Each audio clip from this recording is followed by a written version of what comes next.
Hola, ¿qué tal mi gente de Chavagol TV Oficial? En este video vamos a hablar acerca de las hemorragias.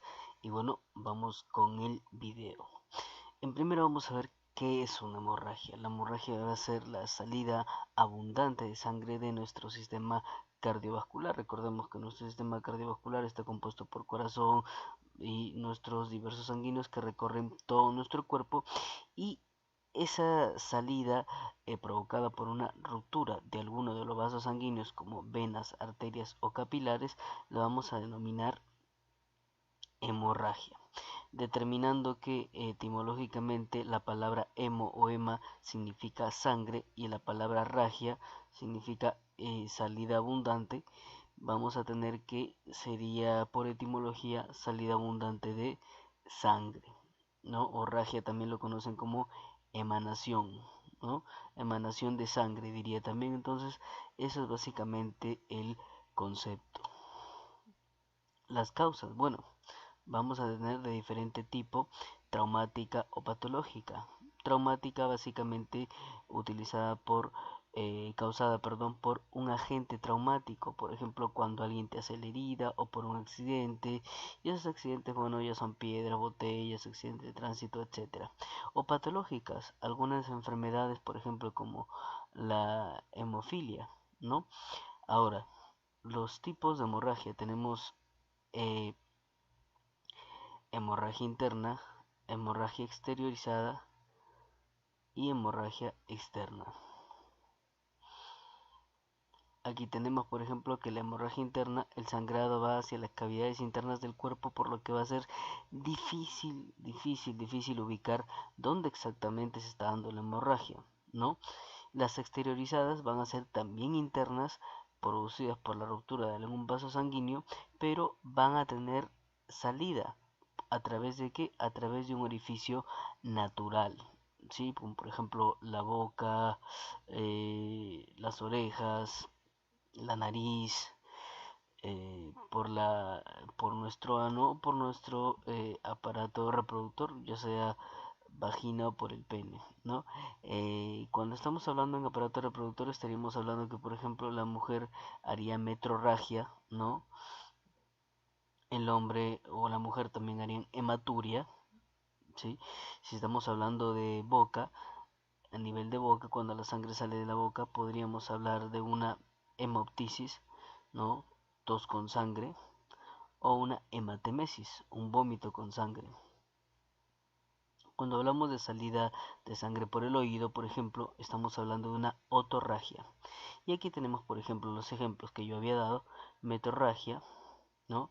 La salida abundante de, de sangre, básicamente cuando se habla de menstruación; la otorragia, la salida abundante de sangre por el oído; hematuria, la persona va a miccionar bastante sangre y ahí se va a poder evidenciar en la micción, obviamente; y subconjuntival o hipofagma, como podemos ver ahí. Esto básicamente estamos hablando de aquí de alguna patología. Muchas veces la hemorragia subconjuntival se da por hipertensión.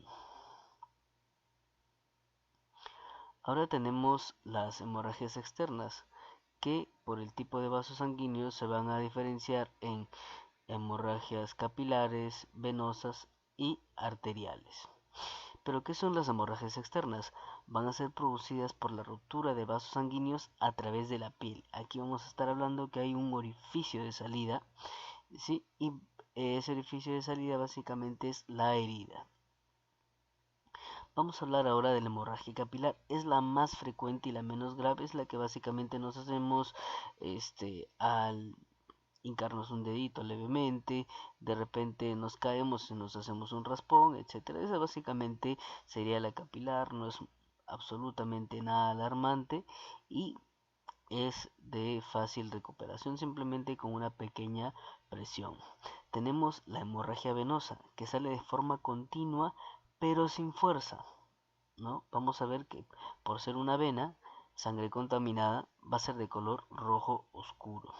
Ahora tenemos la hemorragia arterial, que es la más grave. ¿Por qué? Porque va a salir de acuerdo a los latidos del corazón y va a salir disparado a chorro, va a salir disparado a chorro y la persona podría desangrarse muy rápidamente. También tenemos otra clasificación llamada hemorragia mixta, que es básicamente hemorragias venosas y arteriales, incluso podría ser hasta capilares. Esas son las más frecuentes. Ejemplo, una amputación. Ahí vamos a ver que están involucradas estos tipos de hemorragias en estos dos o los tres tipos de hemorragias. ¿Cómo aplicamos los auxilios en una hemorragia interna? Número uno, tenemos que aplicar el PAS. Si no hemos hablado del PAS, el PAS significa proteger, avisar y socorrer. ¿Sí? Haremos RCP si fuera necesario nada más. Tenemos que tranquilizar al herido, tratar las lesiones detectadas, vigilar constantemente los signos vitales, sobre todo la presión, el pulso y la frecuencia respiratoria, y trasladar a un paciente lo más rápido posible o si estamos en un sitio donde no podemos hacer absolutamente nada, simplemente esperar que llegue la ayuda, poner a nuestro paciente en posición Trendelenburg o elevar los miembros inferiores, como podemos ver aquí en la imagen.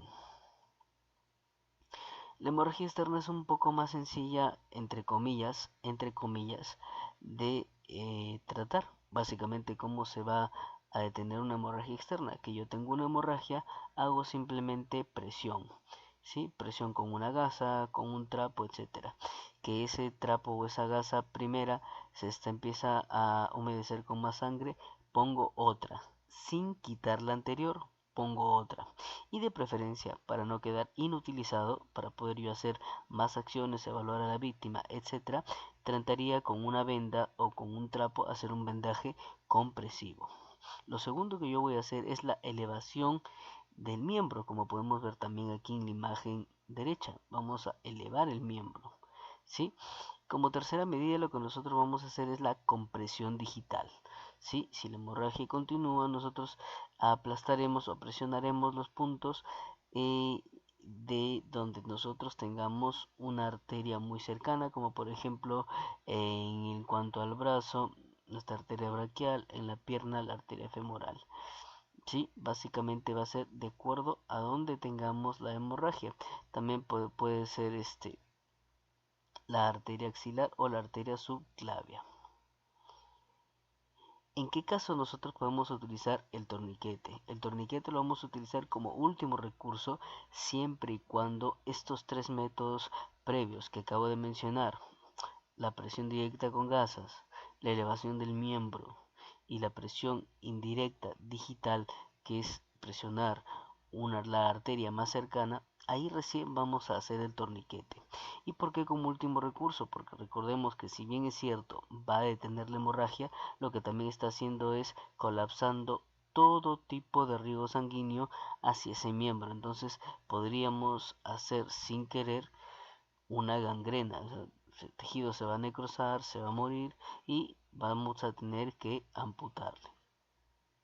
¿En qué caso se utiliza como casi de forma inmediata? Cuando estaríamos hablando de una amputación, pero estamos hablando de una amputación, no una amputación en el hospital de repente, sino estamos hablando de una amputación que a alguien, por ejemplo, le cayó eh, un, una tremenda cortadora, no sé, como una guillotina, ejemplo, ¿no? Se me ocurre, y que le haya volado un miembro, como por ejemplo vemos aquí, ¿sí? O que cualquier objeto le haya volado el miembro, entonces ahí sí hacemos presión directa e casi de inmediato utilizamos el torniquete. Y básicamente, ¿por qué? Porque aquí si estamos hablando de una hemorragia mixta, va a haber arteria, vena sangrando, capilar, etcétera, y puede perder la vida la persona. Ahora, ¿qué hacer, por ejemplo, ante una otorragia? Si tenemos nosotros una hemorragia de oído, de oreja, perdón, lo que tenemos que hacer es presionar a la altura de la arteria temporal y muy cercanamente a nuestra oreja y presionar con fuerza. De preferencia, eso debería ayudar a disminuir la hemorragia hasta que nuestro cuerpo empiece a coagular. Si básicamente estamos tratando una epistaxis, la epistaxis, los errores más comunes que uno tiene es que en el sangrado nasal, que es la epistaxis, la persona tiende a tirar la cabeza hacia atrás, cual es un error, porque esa sangre podría ir a vías respiratorias y la persona podría ahogarse. Entonces, lo ideal es siempre inclinar la cabeza hacia adelante, intentar con dos dedos, de preferencia índice y medio, ya presionar la fosa nasal entre la unión del hueso y el inicio del cartílago. ¿Sí? Presionamos ahí aproximadamente 3 a 5 minutos y eso ya debería parar. Muchas personas me preguntan si estoy presionando, yo no puedo, la persona no va a poder respirar. Cierto, no va a poder respirar, pero solo por la nariz. Le pediremos en ese instante que respire por la boca. Otra manera también de atender a veces es el taponamiento nasal. Por ejemplo, igual inclinamos a la persona hacia adelante, embebemos una gasa con agua oxigenada y lo hacemos el taponamiento ya sea de una o de ambas fosas nasales. ¿Sí? Bueno, eso sería todo por este video. Espero que de verdad haya sido muy informativo para ti. Si esto es así, ya sabes, regálame un enorme like y suscríbete a este hermoso y sensual canal. Cuídense mucho. Dios me los bendiga. Chao, chao.